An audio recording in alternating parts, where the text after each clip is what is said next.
बड़ा मुश्किल होता है बेतुकी बातों पे मुस्कुराना, क्योंकि समझदारी जो किराए पे ली हुई है, बेबाक बेखौफ मन का किए जाना। अब चार लोग क्या कहेंगे कि इंडिविजुअल रिस्पॉन्सिबिलिटी जो है, रंगमन सी जिंदगी जी रहे हैं, बस चेहरे पे चेहरे, किरदार पे किरदार बदलते जा रहे हैं, और ये पर्दा है जो गिरने का नाम ही नहीं लेता। तो शो मस्ट गो ऑन। नमस्कार यूट्यूब परिवार, मैं हूं प्रतिभा और आप हैं आपके अपने चैनल यूपी 32 जिंदगी जिंदाबाद में। अब बचपन की वो सारी तरकीबें खत्म सी हो गई हैं, वही घिसी पिटी सी जिंदगी, मशीन की तरह सब नपातुला काम, और दिमाग में और नया काम। ये सूखे हुए फूल भी ना एक अलग खुशबू रखते हैं। कुछ नया करने के लिए इनको धूप दिखा रही हूँ और बचपन वाली खुराफात ना फिर से जगा रही हूँ। जब इसे किसी अंजाम तक पहुंचा दूंगी तब डिटेल्स जरूर शेयर करूंगी। जब दिमाग बेखौफ था तब बाल सलामत थे, अब समझदार हो गए हैं भाई तो बाल भी साथ छोड़ते जा रहे हैं। उम्र बढ़ने के साइड इफेक्ट, तो सोचा क्यों ना माँ वाला प्यार थोड़ा मनोहार इनके लिए भी कर दूं। बाकी इनकी मर्जी, क्योंकि जाने वाले को कौन रोक पाया है। नारियल का तेल बालों के लिए बहुत अच्छा है। मैंने बचपन से पैराशूट ही यूज़ किया है तो मेरे बालों को वही सूट करता है। एक छोटी प्यारी सी रेमेडी है, आप भी चाहें तो बालों में लगा करके देख सकते हैं। हालांकि डाइट भी इक्वल इम्पॉर्टेंट है। मैंने यहाँ पर भगवान जी के पास ही चढ़े हुए जो हिबिस्किस यानी गुड़हल के फूल होते हैं उनका यूज़ किया है, साथ में मेथी दाना, कलौंजी, इन सब की बहुत सारे बेनिफिट्स हैं जो हमारे बालों को कुछ तो पोषण दे ही देंगे। ये तेल अक्सर बनता है हमारे घर में और माँ बना करके बालों में लगाती थी।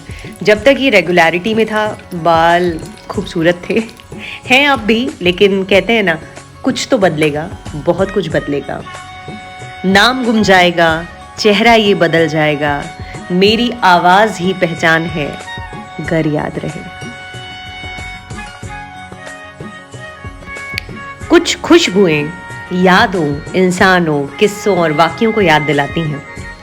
लेमन ग्रास जो मुझे याद दिलाती है नानी के घर का आंगन, अहाता, गर्मी की छुट्टियाँ, जराकुश पत्ती की भीनी भीनी सुगंध की चाय, और बचपन में चाय मिलने की वो खुशी जो दिन भर की 1000 चाय भी नहीं दे पाती। दिन में समय उतना ही है पर कोशिश इसमें से कुछ नया तलाशने की है और वक्त से थोड़ा वक्त चुराने की। क्या आप भी कोशिश करते हैं कि वक्त को चैलेंज करें, या जिंदगी लकीर की फकीर जैसी चल रही है? कमेंट में जरूर बताइएगा। जब रात दिन भागते हैं और कहते हैं ना कि जो हासिल करना चाहते हैं वो थोड़ा और दूर दिखने लगता है, तो लगता है कि बस कर दें या नए दिन से कुछ नया शुरू करेंगे। आज का दिन जाते जाते ना जीवन की मीठी यादों की टीस घोलता जा रहा है और कुछ नया देखने की ओर, अनुभव के नए पंख जोड़ने की ओर निकल पड़ी हूँ, दिल्ली छतरपुर मंदिर की तरफ। सूरज ढलते हुए भी खूबसूरत और उगते हुए भी, बस इसी का आनंद हुआ मुझे सफर के दौरान। आंखें बस खूबसूरती कैद करना चाहती हैं, पर राज की बात बताऊं, खूबसूरती किसी की मोहताज नहीं, तो कैद में कैसे रहे? पर आदत से मजबूर, कुछ मैं, कुछ फितरत, दरो दीवार, मीनार। ये सिर्फ मीनारों की कहानी नहीं, एक मौन प्रतिमा है छतरपुर मंदिर। भारत की राजधानी दिल्ली यानी देश का दिल दिल्ली, आद्य कात्यायनी मंदिर है यहाँ पर, जो कि छतरपुर मंदिर के नाम से भी प्रसिद्ध है। छतरपुर मंदिर दिल्ली का प्रसिद्ध धार्मिक स्थल है जिसे देखने के लिए दूर दूर से लोग यहाँ आते हैं। कभी मौका नहीं मिला, लेकिन आज मिला तो मैंने बिल्कुल छोड़ा नहीं। हालांकि यहाँ पे घूमने के लिए आपको अच्छा खासा टाइम चाहिए, क्योंकि ये बहुत बड़े परिसर में फैला हुआ है। कई सारे मंदिरों का समूह आपको यहाँ देखने को मिलता है। मेरे लिए ये मौका कुछ शाम का था और मेरे पास बहुत ज़्यादा समय नहीं था, तो मैं कात्यायनी मंदिर में ही गई। यह मंदिर गुड़गांव मेहरौली निकट छतरपुर में स्थित है। यह मंदिर सफ़ेद संगमरमर से बना हुआ है और इसकी जो सजावट है ना वो बहुत ही अट्रैक्टिव है। दक्षिण भारतीय शैली में बना ये मंदिर विशाल क्षेत्र में फैला हुआ है। मंदिर परिसर में खूबसूरत लॉन और बहुत ही प्यारे बगीचे हैं। एक बात साझा करती हूँ कि आप कितने ही टेक्नोलॉजी के निकट हो जाएं, आप कितनी ही चीज़ें कैप्चर करना चाहें, लेकिन आप मन की भावना को कैप्चर नहीं कर सकते। 1% बता सकती हूँ, कुछ % दिखा सकती हूँ, लेकिन अगर आपको वाकई उसका अनुभव करना है तो आपको यहाँ आना होगा। मंदिर में वैसे तो वर्ष भर लोगों का आने जाना लगा रहता है क्योंकि इसकी मान्यता बहुत ज्यादा है, लेकिन नवरात्रि में इस मंदिर की रौनक देखते बनती है। लाखों की तादाद में लोग मां के दर्शन करने आते हैं।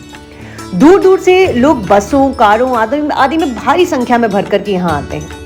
कई लोग नंगे पांव पैदल माता के मंदिर दर्शन के लिए छतरपुर मंदिर आते हैं। मां दुर्गा के छठे रूप को कात्यायनी के नाम से पूजा जाता है।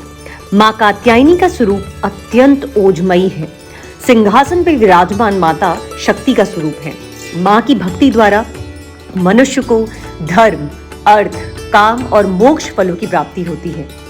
मैं उनके स्वरूप का वर्णन करूं तो मंत्रमुग्ध हो जाएंगे आप। आपके पास बोलने को कुछ नहीं है, बस महसूस करने के लिए है। सिंहासन पे बैठी मां इतनी खूबसूरत प्रतीत होती हैं। अंदर कैमरा ले जाना मना था, लेकिन इंटरनेट का धन्यवाद जिससे मुझे कुछ पिक्चर्स मिली हैं और वो मैं यहाँ आपके साथ साझा कर रही हूँ। आप इस स्वरूप को देखिए, मन में बसाइए, आंखों में बसाइए और हमेशा के लिए मन में ही इसे अमर कर दीजिए। कुछ मुख्य आकर्षण की तरफ आपका ध्यान आकर्षित करना चाहूंगी। 70 एकड़ विशाल क्षेत्र में फैला मंदिरों का समूह है। गुप्त नवरात्रि के लिए दिल्ली का प्रसिद्ध आध्यात्मिक स्थान भी है। भारत में दूसरा सबसे बड़ा मंदिर परिसर है। विशाल हनुमान मूर्ति भी आपको यहाँ देखने के लिए मिलेगी। अगर आप दिन में समय निकाल के आते हैं तो आप परिसर के आजू बाजू भी बहुत बड़ा इलाका है जो कि फैला हुआ है और मंदिरों के कई मुख्य आकर्षण वहां पर आपको स्थित नजर आएंगे।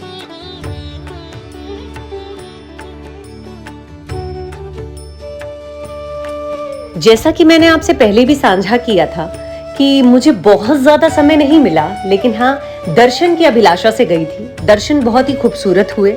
आमने सामने खड़े होकर के माँ के सामने दर्शन करना, जैसा कि कहा जाता है कि यहाँ पर नवरात्रि के समय पे तिल धरने की भी जगह नहीं होती, और ये विशेष आकर्षण था जिसने मेरा ध्यान अपनी ओर आकर्षित किया। वो था माँ के लिए कमरा सजाया गया था जहाँ पे माँ का सिंहासन, उनका बेड, श्रृंगारदान और एक संदूक रखा हुआ था। अगर मैं इस पे की गई नक्काशी की बात करूं तो वो इतनी फाइन और इतनी खूबसूरत है। जितना मुझसे हो सका, जितना मुझे कैमरे का जौहर दिखा सकना था, मैंने यहाँ पे कोशिश की है। अगर आपको पसंद आता है तो एक लाइक करना बिल्कुल भी मत भूलिएगा, और अगर अभी तक आपने मेरा चैनल सब्सक्राइब नहीं किया है तो इसे अभी सब्सक्राइब कर लीजिए। ये जो है खूबसूरत चांदी से बने हुए चीजें हैं और इतनी मतलब कहते हैं ना, डेकोरेशन तो अपनी जगह है, लेकिन एंटीक की खूबसूरती अलग होती है। मॉडर्न एरा में भी मुझे मॉडर्न जो स्ट्रक्चर्स होते हैं, मॉडर्न थीम्स होती हैं, वो कम पसंद आती हैं। मुझे एशियन थीम्स अपनी ओर ज़्यादा आकर्षित करती हैं। ये चॉइस की बात है, हर इंडिविजुअल इंसान पर डिपेंड करती है। जैसा कि मैंने आपको पहले भी बताया कि दक्षिण भारतीय शैली से संबंध रखता है मंदिर, तो यहाँ पर आपको वैसी ही कुछ झलकियाँ देखने को मिलती हैं। दक्षिण भारत में लकड़ी पे नक्काशी का काम बहुत खूबसूरती से किया जाता है, तो मुझे यहाँ पर वो देखने को मिला। और कहते हैं ना, एक ग्लास रूम है, बंद है, तो उसके बाहर से जितना कैप्चर हो सकता था मैंने कैप्चर किया। लेकिन अगर आपको कभी मौका मिलता है कि आप यहाँ जाके सदृश्य होना चाहें तो इस मौके को बिल्कुल भी मत गवाइएगा।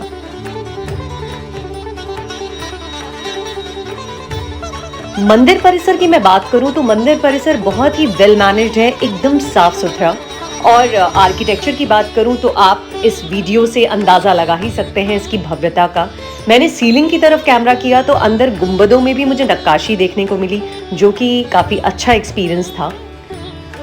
मैं कहती हूँ कि जैसे एशियन चीज़ों को जब जा कर के महसूस करो ना, तो उसका जो कहते हैं ना जीस्ट है, वो मैं कह के नहीं समझा सकती, आप देख के पता लगा सकते हो।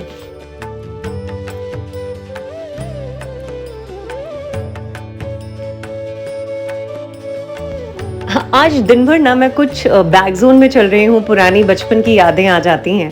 क्या आप लोगों के साथ भी ऐसा होता है कि आपको कभी ऐसा महसूस हो कि जब छोटे थे ना तो भागते रहते थे दिन भर, कितनी शैतानियों के बाद भी दिन में नींद और शाम को भूतों के किस्से सुनने का टाइम हो जाता था, और वो बाल मन की समझ 8 बजे तक दिन सिमट जाता था और 9 बजे तक आधी रात बीत जाने की सी अनुभूति होती थी। नींद भी आ जाती थी, जी भर के सो भी लेते थे और 7 बजे आंख भी खुल जाती थी। तब क्या दिन बड़े हुआ करते थे या आप छोटे हो गए? या हम छोटे से बड़े हो गए हैं। जिम्मेदारियां बढ़ती जाती हैं और समय उतना ही है, लेकिन निभाना है, उसमें चीज़ें, टास्क बढ़ते जाते हैं। तो मंदिरों की विजिट जो है, भगवान के पास जाके सदृश्य खड़े होकर उनसे दिल की बात करने से आप एक अलग ऊर्जा का अनुभव करते हो। आप अपने ही मन से, अपना ही मना शक्ति से काम करोगे, लेकिन कहते हैं ना, आपके मन में एक अदृश्य शक्ति होती है जो आपको प्रोत्साहित करती रहती है। बहुत सारे मंदिरों के समूह का जैसे मैंने पहले भी वर्णन किया है, तो यहाँ पर जो मैंने शिव और गौरा यानी शिव परिवार को देखा, इतना अट्रैक्टिव और इतनी खूबसूरत वो मूर्ति कि मैं शायद लफ्जों में बयां नहीं कर पाऊं, आप उसे देख करके अंदाजा लगाएं।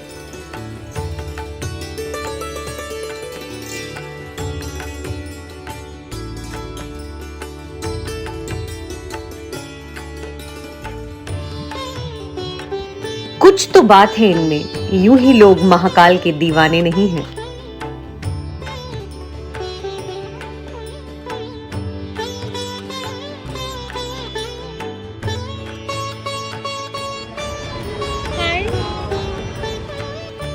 और कुछ इसी तरह फिर एक और दिन ढल गया और जिंदगी की रसोई में कुछ कच्चा कुछ पक्का रह गया।